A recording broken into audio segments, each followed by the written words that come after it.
In the Metroid games, the X-Parasites are known to be the most dangerous organisms after the Metroids due to their ferocious appetite, and how fast they are able to duplicate themselves and their fearful abilities of replicating their prey's memories and characteristics. But when we were first introduced to the X-Parasites in Metroid Fusion, things didn't play out the way the X-Parasites usually do things.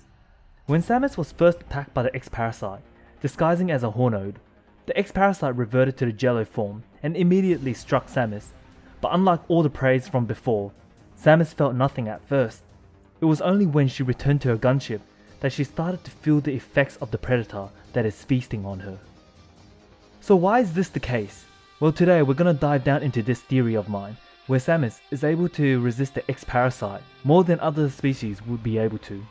So what happened when the X-Parasite entered Samus?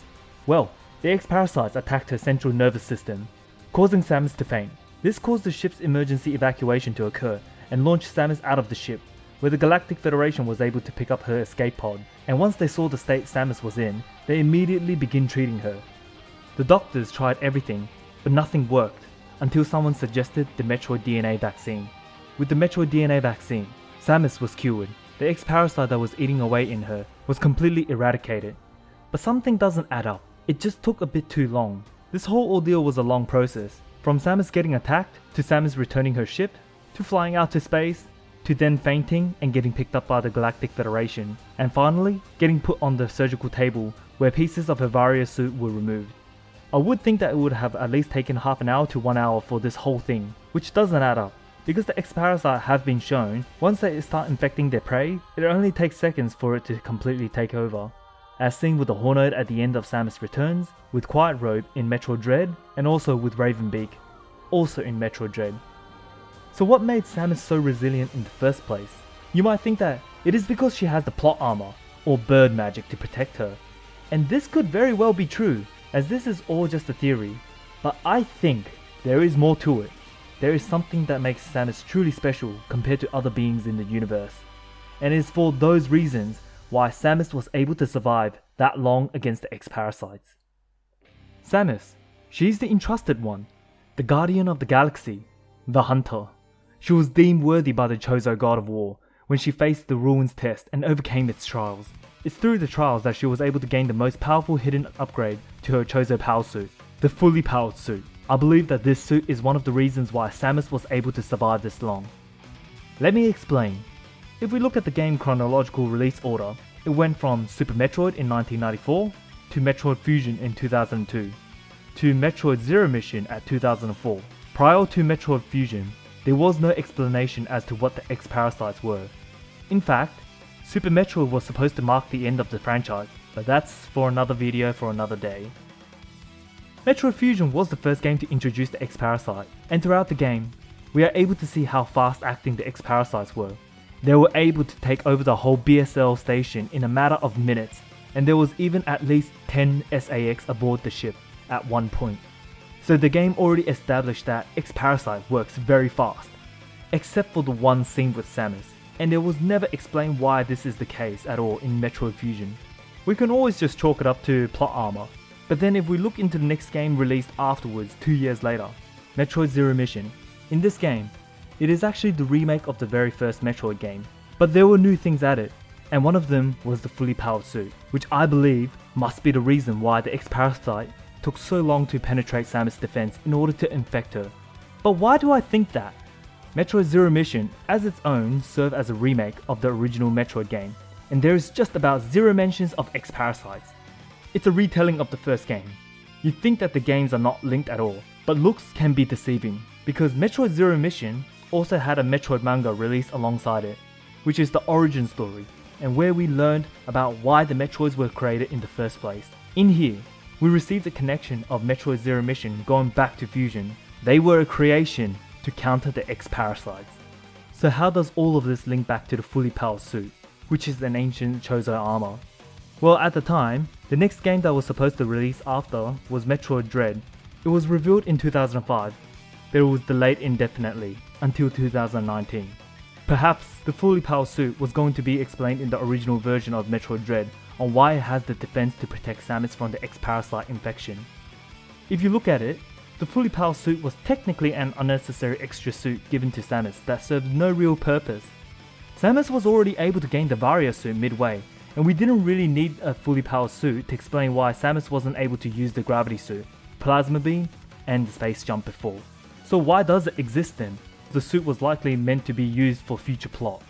If you look at other characters that got infected as well, this is the one key difference that Samus has compared to all the other Preys that got infected. Quiet Robe in his dusty old robes got infected in seconds without any issues. Just about any creature seen on SR388, BSL Station, and ZDR were infected without any issue, and finally, Ravenbeak, the leader of the Morkans, one of Samus' fathers. He was infected in a mere matter of seconds without any effort from the X-Parasites either. I mean, look at Ravenbeak. He wasn't wearing a fully powered suit, and we know this is because when Samus was given this suit by the Chozo God of War, her shoulder pads went from the traditional design to the iconic bulky ball.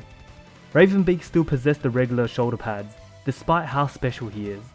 It is because of this that I believe that this is one of the reasons why Samus was able to endure this long, and this is because none of them have the fully powered suit.